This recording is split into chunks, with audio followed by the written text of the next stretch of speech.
پاکستان وزیر خارجه او د صدراعظم معاون کابل ته تشریف فرما شوی ده.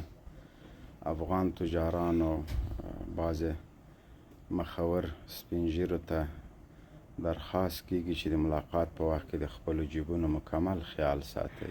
ملګرو جنرال موبین چې کومه خبره وکړه یعنی هغه تاسو واورېده، صرف او صرف یې ویل چې د پاکستان کوم اسی ساقدار شو داسې نور کوم کابینه چې د هغه افغانستان ته در روان دي، وایي کوم کسان چې هلته کې دي کوم وزارت څوک ورسره میلاویږي، نو هغو له دا په کار ده چې د دې ورسره میلاو نه شي، یعنی جیبونه یا به څه به ترې ووایي.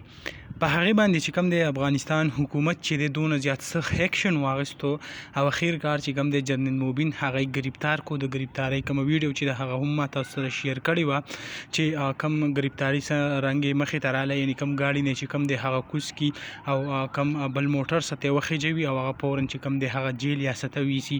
یعنی د افغانستان کوم حکومت او داسې لکه زه به ویم چې حکومتونه له داسې په کار هم وي، ځکه داسې کم د سفارتکاري کم دغه چې دي یا دې نه علاوه نور دفاعي کم ادارې دې ته نقصان چې رسي، نو حکومت له هغه بیا د پکار چې د هغې خلاف داسې ایکشن والي او هغه کسان چې کوم دی فوراً ګرفتار کړي.